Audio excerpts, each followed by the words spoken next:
Hey, deep divers, welcome back. And don't forget to hit that like button, subscribe to the channel, and let's just jump right into it. We're talking about this brand new sitcom that everyone is buzzing about.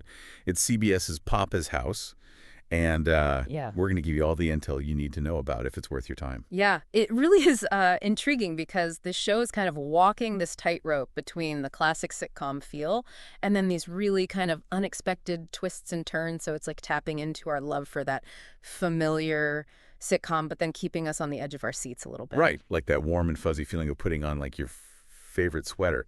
But then there's like a surprise pocket that you never knew was there. Yeah. So, okay, for those who haven't tuned in yet, we've got Damon Wayans Sr.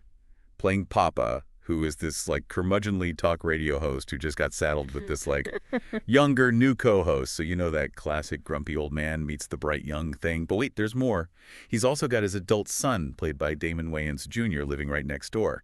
So you can imagine the family shenanigans that are going on. Yeah, and that's where things get really interesting because a few episodes in, the setting changes, the whole radio station is flipped on its head, and Papa ends up hosting a podcast right from his own house.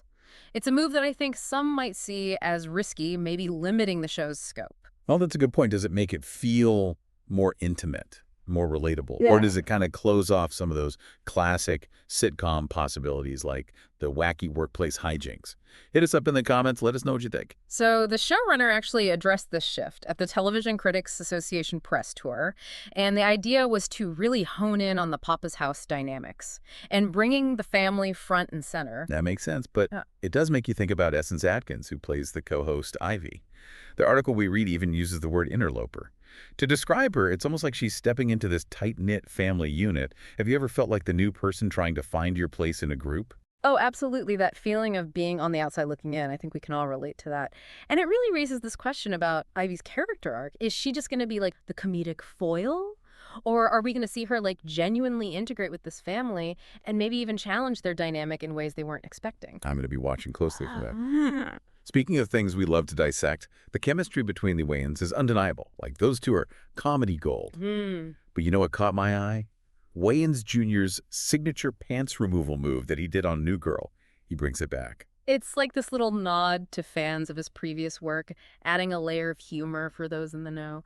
But for those who aren't familiar, picture this. Sudden bursts of excitement lead to pants disappearing. It's a sight to behold.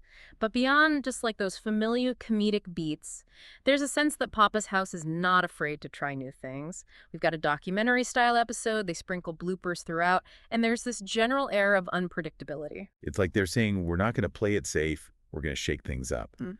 And that's refreshing in this world of sitcoms that can sometimes feel a little too formulaic. It definitely injects this sense of playfulness and spontaneity into the show. Like they're saying, hey, we're not just here to deliver punchlines, we're here to have fun, and we want you to have fun with us. And that brings us to the critics. What are they saying? Is it 2 thumbs up, or are they throwing tomatoes? It's a mixed bag. Some reviewers are absolutely loving the show's like old school charm. They're saying it's like this like warm hug, like a reminder of those classic sitcoms. They used to like gather the whole family around the TV. And you know, they're giving major props to that undeniable chemistry between Damon Wayans Sr. and Jr. They're saying watching those two play off of each other is just pure comedic magic. And it makes sense, right? There's something about seeing that real-life father-son duo team up on screen. It just brings another layer of authenticity to the performances. You can feel the genuine affection and that, like, playful rivalry between them. And it translates into some seriously funny moments. Totally. It's like they're letting us peek into their living room, sharing those hilarious father-son moments that we've all experienced. But some critics are saying the show can feel a bit predictable. They argue that the humor relies too heavily on those tried-and-true sitcom tropes, and it doesn't quite push the boundaries enough. That's a fair point. There's definitely a fine line between paying homage to classic sitcoms and feeling derivative, like walking into a familiar restaurant, ordering your favorite dish. It's comforting, it's satisfying, but maybe you're craving something a little more adventurous. Exactly. And that brings us to a bigger question. What is the future of the sitcom?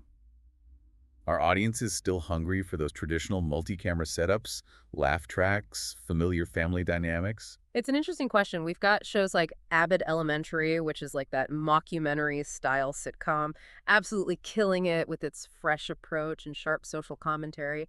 But then you have shows like Poppa's House that are holding on to those classic elements that still resonate with a lot of viewers. It's almost like we're seeing this split in the sitcom landscape. Those that are breaking the mold and those that are sticking to what works. Papa's House seems to be straddling that line, trying to appeal to both audiences. It'll be interesting to see how they navigate that challenge. Can they bring in fresh perspectives, modern sensibilities, to keep the younger audiences engaged? Or will they lean too heavily on nostalgia and risk alienating those who are looking for something more cutting edge? That's the million-dollar question. But even if Papa's House doesn't reinvent the sitcom wheel, there's something undeniably appealing about that core premise, the father-son dynamic. Absolutely. That relationship is universal, relatable, full of comedic potential. And with the Wayans at the helm, you know you're going to get some genuinely funny moments, even if the overall format feels a bit familiar. Sometimes you just want to sit back and enjoy a show that makes you laugh. Yeah. And Papa's House definitely delivers. It's like comfort food for the soul. Familiar, satisfying, and sure to leave you with a smile on your face. Now, remember how we were talking about Ivy being the interloper in the family dynamic? I'm really curious to see how that unfolds. Will she carve out her own space in Papa's house? Will she challenge those family rhythms, bring a fresh perspective? Or will she always be on the periphery, struggling to find her footing? That's a great point. Her journey could be one of the most compelling aspects of the show. It'd be fantastic to see her character evolve beyond just being the outsider and really become part of the family fabric, maybe even shake things up a bit. And that's the beauty of a good sitcom, exploring those complex family dynamics, the struggles, the triumphs that we all experience in a way that's humorous and insightful. So true, like holding a mirror to our lives, saying, hey, you're not alone. You know what else Papa's House reminds us of? The power of laughter, finding the humor in everyday situations, reminding us that sometimes the best medicine is a good chuckle.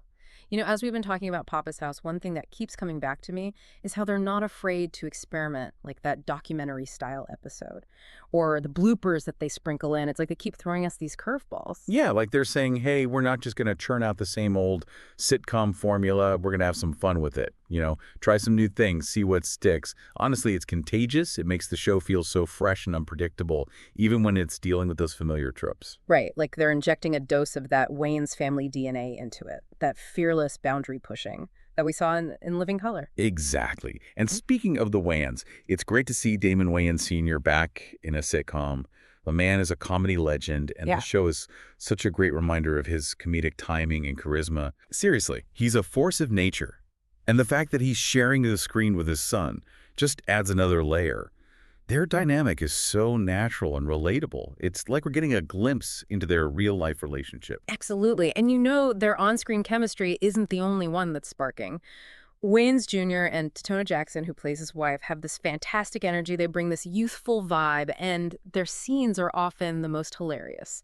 It's a reminder that this show isn't just about the older generation. It's about these family dynamics that we can all relate to. It's like they're capturing those universal moments of family life. The ups, the downs, the laughter, the frustrations, all in a way that feels so authentic, but still entertaining. And at the end of the day, that's what makes a good sitcom, right? Makes you laugh, makes you think, and maybe even reminds you of your own crazy family. Well said. So, deep divers, if you're looking for a show that's heartwarming, hilarious, and just a little unpredictable, give Papa's House a try. You might just fall in love with those classic sitcom vibes and the modern twists. And if you want to dive deeper, we've got links to all the source material in the description below.